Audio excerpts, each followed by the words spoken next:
Hello friends, ओम श्री गणेशाय नमः। आप सभी का स्वागत है आपके अपने यूट्यूब चैनल पर। फ्रेंड्स, आज हम आपको इस वीडियो में बताने जा रहे हैं साल 2023 की गौरी तीज का शुभ मुहूर्त, पूजा विधि, पूजा सामग्री, महत्व और पौराणिक व्रत कथा के बारे में। फ्रेंड्स, वीडियो शुरू करने से पहले आपसे रिक्वेस्ट है, अगर आप हमारे चैनल पर नए हैं और आपने अभी तक चैनल को सब्सक्राइब नहीं किया है तो प्लीज़ सब्सक्राइब कीजिएगा चैनल को, साथ ही प्रेस कीजिएगा बेल आइकन को, जिससे नए वीडियो से रिलेटेड नोटिफिकेशन आपको तुरंत प्राप्त हो सके। और वीडियो पसंद आने पर वीडियो को लाइक और शेयर जरूर कीजिएगा ताकि सभी भक्तों को इस वीडियो का लाभ प्राप्त हो सके। और कमेंट बॉक्स में ओम श्री गणेशाय नमः जरूर लिखिएगा। हिंदू पंचांग के अनुसार चैत्र माह में शुक्ल पक्ष की तृतीय तिथि को गणगौर तीज मनाई जाती है। गणगौर तीज को गौरी तीज और सौभाग्य तीज के नाम से जाना जाता है। हिंदू धर्म में गणगौर पूजा का विशेष महत्व माना गया है। खास तौर पर गणगौर तीज का व्रत मध्य प्रदेश और राजस्थान में मनाया जाता है। गणगौर का पर्व चैत्र कृष्ण पक्ष की प्रतिपदा से आरंभ होकर चैत्र शुक्ल पक्ष की तृतीय तिथि को गणगौर तीज पर व्रत पूजन के साथ समापन होता है। इस तरह यह पर्व पूरे 17 दिनों तक चलता है।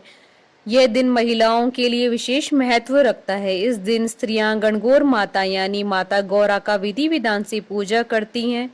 पौराणिक मान्यताओं के अनुसार माता गौरजा यानी माँ पार्वती होली के दूसरे दिन अपने पीहर आती हैं और 8 दिनों के बाद ईश्वर जी यानी भगवान शिव उन्हें वापस लेने के लिए आते हैं। इसलिए यह त्योहार होली की प्रतिपदा से आरंभ होता है।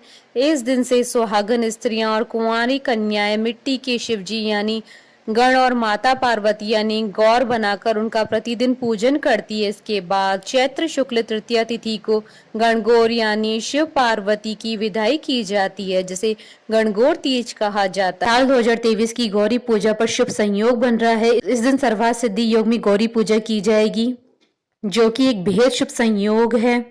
साल 2023 में गौरी पूजा का पर्व 24 मार्च 2023 शुक्रवार के दिन है। यह पर्व नवविवाहिताओं के लिए बहुत ही खास होता है। महिलाएं रोज सुबह उठकर दूब और फूल चुनकर लाती है और उन दूबों से दूध के छींटे मिट्टी की बनी हुई गणगौर माता को देती हैं। फिर चैत्र शुक्ल द्वितीया के दिन किसी नदी, तालाब या सरोवर पर जाकर अपनी पूजी हुई गणगौरों को पानी पिलाया जाता है। चैत्र शुक्ल पक्ष की तृतीया की शाम को गणगौर का विसर्जन कर दिया जाता है। गणगौर तीज पर सुहागनें अपनी पति की लंबी आयु और कुंवारी लड़कियां अच्छे वर की प्राप्ति के लिए व्रत करती हैं। फ्रेंड्स, अब आइए जानते हैं गौरी पूजा की शुभ मुहूर्त के बारे में। हिंदू पंचांग के अनुसार साल 2023 में गौरी पूजा 24 मार्च 2023 शुक्रवार के दिन है। चैत्र शुक्ल तृतीय तिथि प्रारंभ होगी 23 मार्च 2023 को शाम 6:20 पर और चैत्र शुक्ल तृतीय तिथि का समापन होगा 24 मार्च 2023 को शाम 4:59 पर। पूजा के लिए शुभ मुहूर्त रहेंगे। ब्रह्म मुहूर्त का मुहूर्त रहेगा 24 मार्च 2023 को सुबह 4:47 से सुबह 5:34 तक।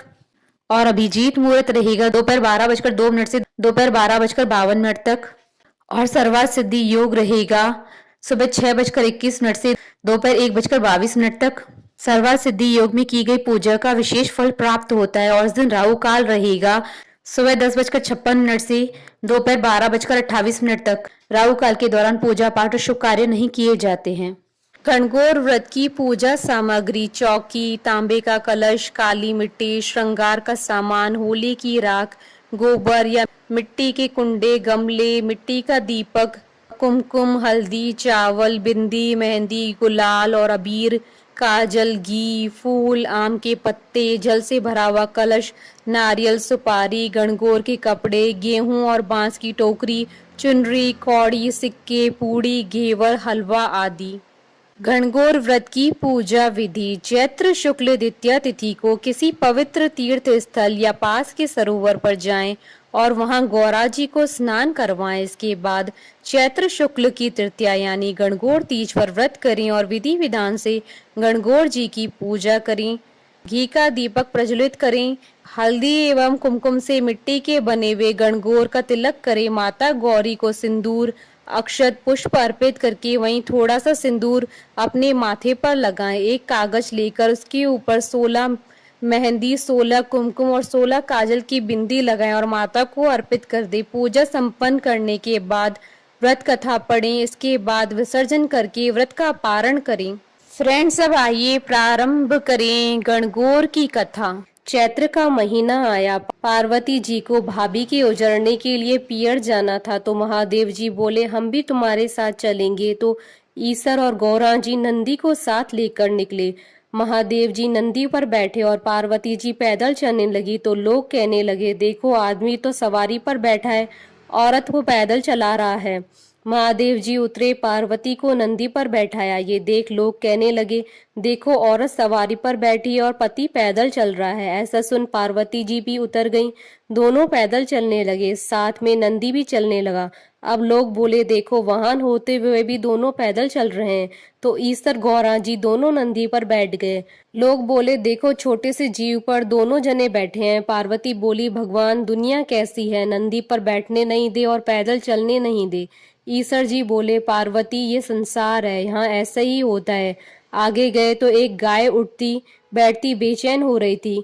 गौरा जी पूछने लगी, भगवान ये गाय कष्ट में क्यों है? तो ईसर जी बोले, इसके बछड़ा होने वाला है। गौरा जी बोली, बच्चे के लिए इतना कष्ट मुझसे सहन नहीं होगा, मेरे गांठ दे दीजिए। ईसर जी बोले, आगे चलो। आगे गए तो घोड़ी उठक बैठक करती दिखाई दी। गौरा जी बोली, इस घोड़ी को क्या कष्ट है? ईसर जी बोले, इसके बच्चा होने वाला है। गौरा जी बोली, मुझसे इतना कष्ट सहन नहीं होगा, मेरे गांठ दे दो। ईसर जी बोले, आगे चलो। आगे गए तो राजा की नगरी में उदासी छाई थी, डोल नगाड़े उल्टे थे। गौरा जी पूछने लगी, सब यहाँ उदास क्यों है? ईसर जी बोले, यहाँ रानी के कुंवर होने वाला है। अब तो गौरा जी माने नहीं और बोले, बच्चे के लिए इतना कष्ट हो तो मुझे बच्चे नहीं चाहिए, आप मेरे गांठ दे दो। ईसर जी को गांठ देनी पड़ी। ईसर जी ससुराल पहुंचे, पीपल के पेड़ के नीचे वास किया। गौरा जी पीहर में सहेलियों में मग्न हो गई। गणगौर नजदीक आई। ईसर जी बोले, आज गणगौर है, सब औरतें पूजा करने आएंगी। सवेरे से ही स्त्रियां पूजा करने आने लगी। गौरा जी भी सभी को सुहाग बांटने लगी। दोपहर के समय नदियों की औरतें ओढ़ पहनकर 16 श्रृंगार करके पूजा करने गीत गाती हुई आई। गौरा जी बोली, सुहाग तो सारा बांट दिया, ये औरतें तो अब आई हैं। ईसर बोले, गौरा जी चिट्टी उंगली जल में खोलो, धो, नैनों का सुरमा निकालो, मांग से सिंदूर निकाल, टीकी में से रोली निकाल और सभी स्त्रियों को अमर सुहाग दो। इस वक्त गौरा जी की मांग का सिंदूर, चिट्टी उंगली की मेहंदी, टीकी से रोली, आंखों का काजल लेके लोटे के जल में डालकर ज्वारे से सभी पूजा में आई। कन्याओं व स्त्रियों की अमर सुहाग के छींटे दिए। गौरा जी ने ईसर जी के कहे अनुसार सबको अमर सुहाग दिया। अब ईसर गौरा जी घर आए। ईसर जी जीमने बैठे, जितना बनाया सब जीम गए। अब गौरा जी भी जमीन पर बैठी तो माँ बोली, बेटी मैं थोड़ा और भोजन बनाती हूँ। तो बेटी बोली, माँ मैं तो बेटी हूँ, कुछ भी खा लूंगी। और गौरा जी ने जला बटिया और बथुआ की पीढ़ी खाकर लोटा भर पानी पी लिया।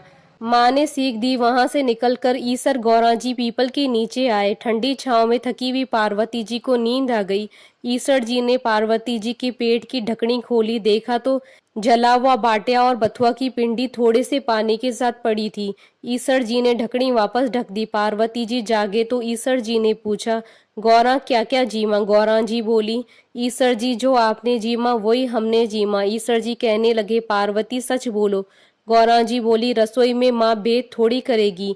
ईसर जी बोले, देखो गौरा जी तुम्हारे पेट में जला बाटिया व बथुए की पिंडी के अलावा थोड़ा सा जल है।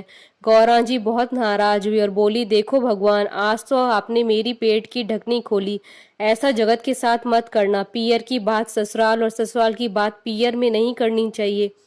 पार्वती इतना बोली और ईसर गौरा जी वापस कैलाश पर्वत के लिए रवाना हुए। आगे देखा राजा के यहाँ शहनाइयां बज रही हैं, लोग खुशियां मना रहे हैं, रानी बहुत खुश है। गौरा जी बोली, कुंवर होने पर इतनी खुशी होती है, आप मेरी कृपा करके गांठ खोल दें।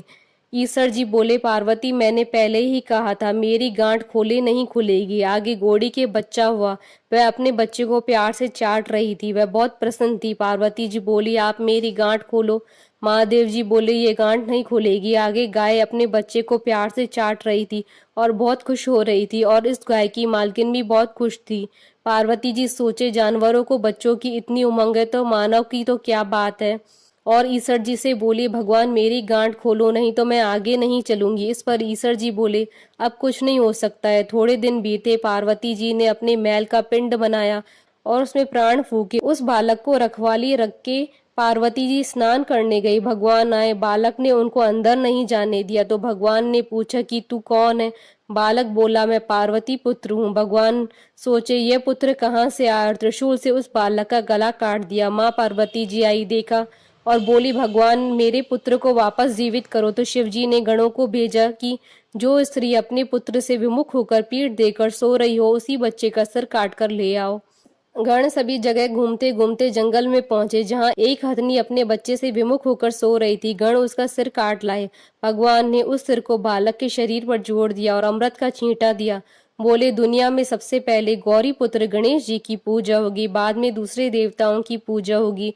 खोटी की खरी अधूरी पूरी, हे गणगौर माता हम सबको अमर सुहाग देना। फ्रेंड्स, गणगौर की कहानी, विनायक जी की कहानी और गणगौर की उद्यापन विधि का वीडियो आप देख सकते हैं हमारे चैनल पर। इसका लिंक आपको डिस्क्रिप्शन बॉक्स में मिल जाएगा। हमारे साथ इस वीडियो में अंत तक बने रहने के लिए आपका धन्यवाद।